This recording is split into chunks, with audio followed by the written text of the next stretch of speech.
ధ్వజస్తంభం కూడా నీడ కనిపించదు అని అంటారు కదా అక్కడ పూరి జగన్నాథ్ టెంపుల్ దగ్గర, అది నమ్మొచ్చా? యాక్చువల్గానండి పూరి జగన్నాథ్కి ధ్వజస్తంభం ఉండదండి, ఆ, అది ఈ ప్రచారాలేవి.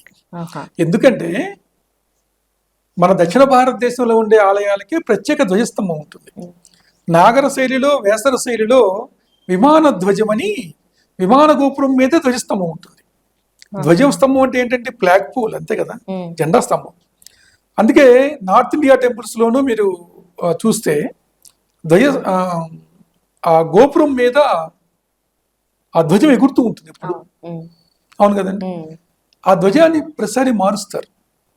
మన సౌత్ ఇండియన్ టెంపుల్స్ లో బ్రహ్మోత్సవాలప్పుడు ధ్వజారోహణం చేసి, బ్రహ్మోత్సవాలు అయ్యాక ధ్వజ అవరోహణం చేస్తారు.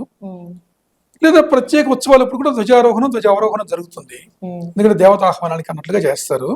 కానీ నార్త్ ఇండియాలో మన ద్వారకాలో అయితే రోజుకి 5 సార్లు 4 సార్లు ధ్వజం మారుస్తారు. అట్లాగే పూరి జగన్నాథ్ లో ప్రతిరోజు ధ్వజం మారుస్తారు. కొత్త జెండా తీసుకెళ్లి ఆ పాత జెండాని అవనతం చేసి కొత్త జెండా ఎగరేసి పాత జెండా కింద తీసుకొస్తారు. ఎవ్రీడే జరిగేటువంటి ప్రక్రియ అది. అయితే దాని నీడ అంటారా, దాని నీడ నేల మీద పడదు అని అంటే నేల మీద పడనంత టెంపుల్ స్ట్రక్చర్స్ ఆ చుట్టూ ఉంటాయని అర్థం, కానీ అసలు నీడే రాదు అనటం అనేది కరెక్ట్ కాదు. అంటే నీడ పడుతుంది కానీ నేల మీద పడదు, ఇంకో టెంపుల్ స్ట్రక్చర్ మీద పడుతుంది, ఎందుకంటే టెంపుల్ అంత పెద్దది.